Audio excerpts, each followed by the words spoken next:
मेरे प्यारे बच्चों, आप सभी लोगों को नमस्कार। आप सभी लोगों का स्वागत है मेरी क्लास में। मेरे प्यारे बच्चों, देखिए एक बहुत ही बेहतरीन प्रश्न है रेलगाड़ी का, जो कि आपके ग्रुप डी, यूपी पुलिस यानी तमाम परीक्षाओं में ये सवाल इस तरह का एक जरूर पूछा जाता है। तो रेलगाड़ी का प्रश्न हल करते समय दो तीन बातों का हमेशा ध्यान रखना होगा। सेम इसमें जो हमारा टारगेट होता है दूरी का हमें ध्यान रखना है।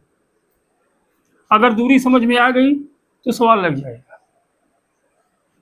अगर कोई ट्रेन है अगर ये कोई ट्रेन है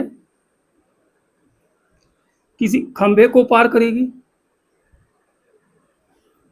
या कोई व्यक्ति को पार करेगी, तो जो दूरी चलेगी वो दूरी जो होगी क्या होगी? गाड़ी की लंबाई होगी। गाड़ी की लंबाई। अगर यही रेलगाड़ी मान लीजिए किसी पुल को पार करे या सुरंग को पार करे, तो जो यहाँ पे दूरी होगी वो गाड़ी की लंबाई होगी। गाड़ी की लंबाई प्लस सुरंग की लंबाई या पुल की लंबाई। ठीक, इन्हीं दो चीज़ों का हमें ध्यान रखना है। आई बात समझ में? अगर ये दो चीज़ें समझ में आ गई तो सवाल कभी गलत हो ही नहीं सकता। जब व्यक्ति को पार करे या खंभे को पार करे रेलगाड़ी, तो जितनी दूरी तय करेगी वो गाड़ी अपनी लंबाई के बराबर तय करेगी।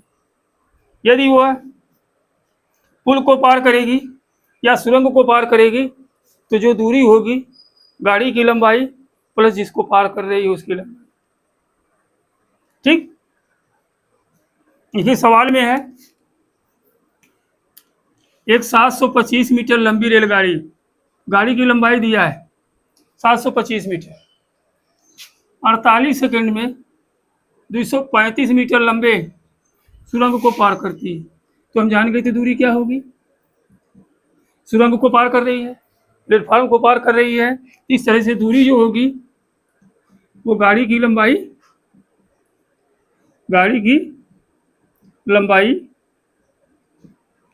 प्लस सुरंग की लंबाई है ना।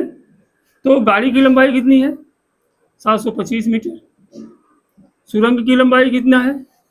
235 मीटर।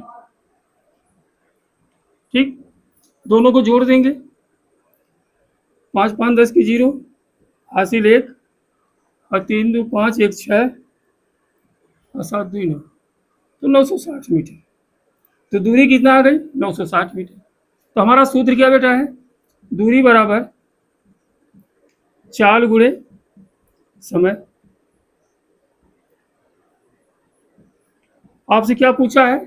रेलगाड़ी की चाल। तो दूरी आपको मालूम हो गई है कितना है? 960। 960 चाल आपको निकालना है, कितने समय में पार कर रही है? 48 सेकंड में। देखिए यहाँ मीटर में है और यहाँ सेकंड है। ठीक, तो मीटर में है तो यहाँ सेकंड रहना चाहिए। अगर मिनट में आ जाए, घंटा में आ जाए तो सेकंड में बदलेंगे। ठीक है, अब यहाँ गुणा के रूप में दे जाएगा तो किसी में होगा? भाग के रूप में। तो चाल बराबर 960 बटे 48। 48 गुना 96, एक जीरो है, जीरो लगा देंगे तो 20 सेकेंड में 20 मीटर प्रति सेकेंड चाल क्या आ जाएगी? 20 मीटर प्रति सेकेंड चाल आ जाएगी। लेकिन आपकी चाल किस में दिया है? किलोमीटर प्रति घंटा, किलोमीटर प्रति घंटा, किलोमीटर प्रति घंटा। अब चाल को किलोमीटर प्रति घंटा में बदलना है, तो हम क्या करेंगे? 20 में कितने से गुणा करेंगे? 18/5 से। 18/5 से 5 का 5, 5 चौक 20, 18 चौक 72 किलोमीटर प्रति घंटा। बहुत ही जबरदस्त प्रश्न है, तरीका भी बहुत बेहतरीन हमने बताया है। इस तरह से सवाल लगाएंगे, कभी सवाल आपका गलत नहीं होगा। आई बात समझ में? बोलिए बेटा, आया समझ में? कोई दिक्कत कोई परेशानी हो तो कमेंट करके जरूर बताइएगा। ठीक, धन्यवाद।